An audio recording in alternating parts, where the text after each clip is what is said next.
supposed to going on in 5, 4, 3, 2, 1. I didn't do the Waynesville thing. God. Go.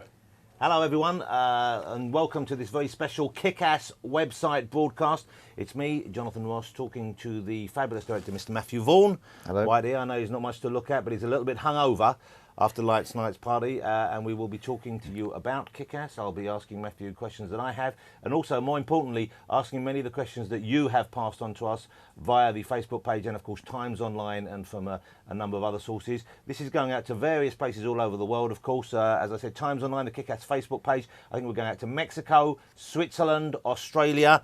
Very excited. Lots of territories, Matthew. It's very exciting indeed. It's the one. Although you were saying that you find this a little underwhelming, you compared this to what experience?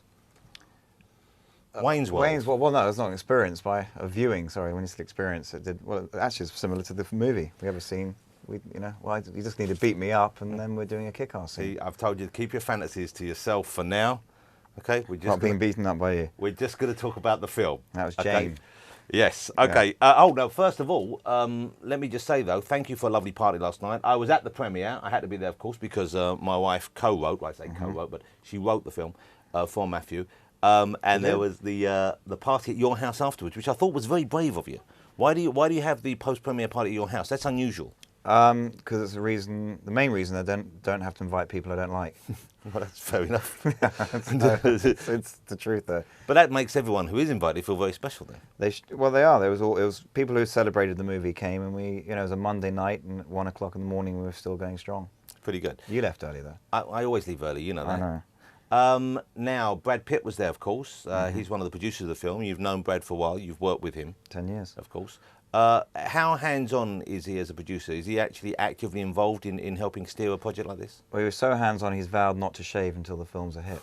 That's why he looked like a tramp last night. Then. Exactly. Sorry, I shouldn't say tramp. So if you want him looking like a homeless. movie star, go watch the film, and then it's going to come off, he said. But he isn't in it. There was talk early on that he might be in it, that he might play Big Daddy, the role that Yeah, went when to I Nicolas wrote Cage. it, I was thinking of, because when we did Snatch, Brad was a revelation that he can have a lot of fun. He doesn't take himself seriously, and I was convinced that that he should play Big Daddy, but Tarantino was a bigger calling card than me. So, and then we got Nick, which was fantastic because he's a comic book nutcase, and I think he brought more to it than any other actor could have. I can't now imagine anyone else in the role. I'm sure Brad would have been terrific because he does play kind of, big characters very well. Yeah. But it's a real kind of standout performance by Cage, isn't it? I think it's, if you like Raising Arizona and Wild at Heart, he sort of put both of those into one bottle, and then put in a little bit of Presley and a little bit of Adam West. And I think it's a return to his best form, don't you think? Yeah, I haven't seen Bad Lieutenant, but people said that was pretty good as well. So I think he's getting back in touch with doing good movies and not being just not doing the Hollywood sort of rubbish that he's done. He's kind of entertaining in those, though. I liked him in The Rock, though. Didn't you like him in The Rock? I love Rock and Con Air. I thought were fantastic. They're your kind of films, aren't they? They totally are. Which brings us to Kick-Ass. I mean, I which preferred is... them over Leaving Las Vegas, to be honest. Of So. course, well, who doesn't? Yeah. Yeah, but he won the Oscar for that, of course. So Of course, well, that sums up the Oscars. Now, don't see. Now you're trying to be controversial. Is that what this is? Are you trying? No, that was me being polite. Yeah. Yeah, but come on, they're out of touch. They are out of touch. Hurt Locker shouldn't have won everything. Matthew, But it shouldn't have. let's talk about Kick-Ass. Okay. Who should have won this year then if Hurt Locker shouldn't have won? District 9. Yeah, you're right. Okay, I agree.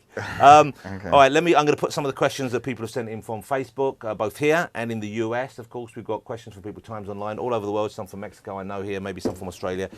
Where there are names, I will give credit where it's due. Some people we didn't get their names, so some it's just we've got it from the Times. So apologies if you feel left out, but it's not deliberate. This was from Facebook USA. Cole Rothhacker, that's his actual name. Rothhacker. Good name. He asked Matthew, what were some of your favourite comics growing up, and what are some of them now? If I'm being honest, I really like Whizzer and Chips and Beano. No one's made a movie of either of those. I know, there's good reason why, but then I used to pretend to like 2000 AD. And then I suddenly did get into Judge Dredd. That's the truth. So now you do like Judge Dredd? I love Judge Dredd now. And then I discovered, I was a late bloomer in the sense that Watchmen and Dark Knight was when I actually fell in love with comics. Well, that's a pretty good period to fall in love with comics, of course. Yeah, It's that kind of but I was like older. Renaissance. I was like 16, Yeah, so just a boy. I know. Once. But we should explain maybe for those in the US, I think Australia have similar comics, but there isn't really a tradition of things like Whizzer and Chips, Well, I Beano did Dandy. love Archie. You liked Archie? I loved Archie. Well, look, no one. I mean, as far Archie as I and know, Jughead. No one's making an Archie and Jughead movie, The rights just been bought. have they? Yeah, I've just been asked about it. If ever there was a Jughead, it's Chris Mintz-Plasse, Yeah. isn't it? Yeah, it's true. Who is And I like fabulous. Richie Rich. Let's Believe it go or back to Kick-Ass. Sorry, but you asked me. I'm answering the question. That's what I'm meant to do, aren't I? You But said people- what comics? People don't want to hear about Archie and Jughead. Just name them and move on. Okay. Should I say the Green Lantern? Is that cooler? You can do, but that's been. I've made never into a read it movie as though, well. but You're a third. okay. Do you know what that is? A third? A third. Third, but no. It's a fake nerd. At least you've got the I was honesty. going to say a turd with an H in No. it. A third is someone But- who pretends to know about comics who doesn't, which you'll find at a lot of Hollywood meetings and in agencies these days, I Right. believe, where they go in and say, I love that DC Spider-Man comic. You know? No, People but like I always say I'm a big comic book movie fan.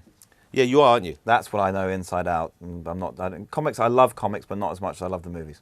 Okay, so you prefer them, and why is that? Just because you like films generally, you prefer that experience? Or I you don't like reading. Fair enough. Yeah.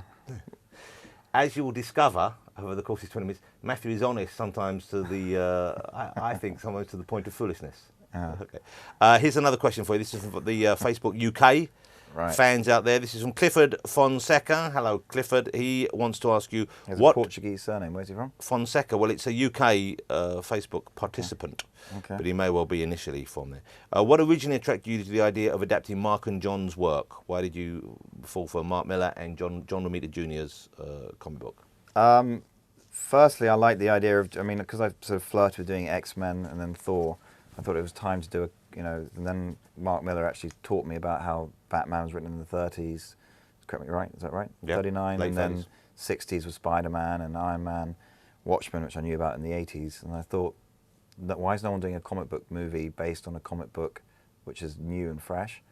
And I thought this was like what we're doing now, the internet. This was a movie that could be relative to an audience, which is a big audience out there not being serviced. And its time was now.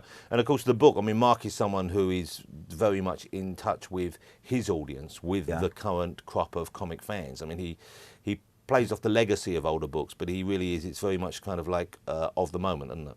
It seems to be. I mean, listen, I read his comics and I can relate to them and understand them. But I read some of the older stuff and they just feel a bit creaky. That's the best way of describing it. You're thinking of doing future projects with Mark as well, I believe, aren't you? Yeah, a couple. And something with you, hopefully. Yeah. Well, we'll talk about that maybe on another podcast thing. On Turf. Yeah. Turf Wars. Yeah, my comic.